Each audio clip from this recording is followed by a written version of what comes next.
2015 saya menerima SMS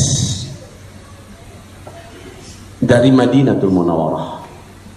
Seorang lelaki menyampaikan salam kepada saya. Sayangnya saya terlambat membuka SMS yang melalui WA itu, Pak. Terlambat saya buka. Mungkin beberapa jam setelah dia kirim. Dia sampaikan di situ, Assalamualaikum warahmatullahi wabarakatuh. Setelah dia memuji Allah, bersalawat kepada Rasulullah, dia pun mengatakan semoga Ustadz istiqomah dalam berdakwah. Ustadz, saya adalah seorang penuntut ilmu di Madinah Al-Munawwarah. Saya sudah lebih 20 tahun belajar di Madinah. Saya mengikuti akhir-akhir ini dakwah Ustadz, dan saya mengikuti tentang sosok pemimpin terakhir umat Islam berikut tuntunan Nabi Muhammad SAW, yang ciri-cirinya ada dalam hadis yang Ustadz sebutkan, yang Ustadz jelaskan. Demi Allah, Ustadz, saya SMS ini adalah SMS pertama langsung terakhir dari saya. Nomor ini akan saya musnahkan, kartu ini akan saya lenyapkan. Yang penting saya akan memberikan kabar kepada Ustadz, sosok yang Ustadz sampaikan itu, dia adalah sahabat sejati saya di Madinah Al-Munawwarah. Dia dikelilingi oleh para ulama-ulama Rabbani yang lurus, akhlaknya sangat mulia sesuai dengan ciri-ciri. Ciri-ciri fisiknya lengkap dengan hadis Nabi, dan nasabnya memang kepada Hasan bin Ali. Ya, Hasan bin Ali, bukan Husain. Hasan bin Ali. Kami berkata kepadanya, engkaulah yang akan memimpin kami kelak. Beliau berkata, mudah-mudahan bukan saya. Semoga Fulan bin Fulan dialah yang akan menjadi sosok tersebut, atau si Fulan bin Fulan dia lebih berhak. Semoga bukan saya. Saya hanya menginginkan akhir hayat yang syahid di negeri Syam.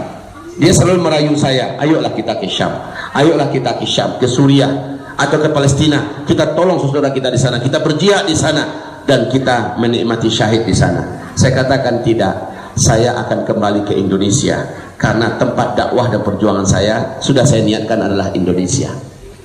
Lalu apa kata laki-laki tersebut? Jika demikian, katakan kepada umat Nabi Muhammad di Indonesia, bersiap-siaplah kalian menuju jihad besar. Pintu jihad akan terbuka lebar di mana-mana. Saya telah dikasih lihat oleh Allah dalam mimpi, ada benturan besar menghantam langit kita, dan bumi setelah itu menjadi gelap gulita, segelap-gelapnya. Kemudian setelah itu seluruh orang kaya menjadi miskin, seluruh teknologi tidak ada satu pun yang bisa dipakai, dan saat itu darah tertumpah di mana-mana. Dan dia mengatakan hanya orang beriman yang amal solehnya yang akan selamat dan dijaga oleh Allah Subhanahu Wa Taala. Sampaikan kepada mereka, pintu jihad akan terbuka sebentar lagi. Lalu setelah itu kami pun berpisah. Saat itu usianya, saat itu dia menyampaikan saat ini usianya sudah 35 tahun lebih dan kurang. Demikian yang kirim SMS WA ke saya ya. Pas saya buka, saya baca, saya panggil istri saya, dia pun ikut membaca.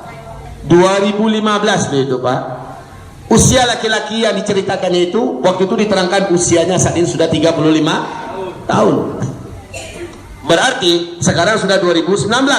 Berarti lebih kurang usianya sudah 39. Hampir mirip dengan tanggal kelahiran 1981. Betul tidak? Dan tanda-tanda yang sudah lengkap. Maka kaum muslimin, berarti jika demikian, apakah benar ini Pak Ustadz? Saya hanya berkata begini ya, saya tidak berani memastikan. Saya hanya tugas saya mencari hadis-hadis dan melihat tanda-tandanya. Hadisnya ketemu, tandanya nampak, udah dikelapkan saja. Memastikan bukan urusan saya.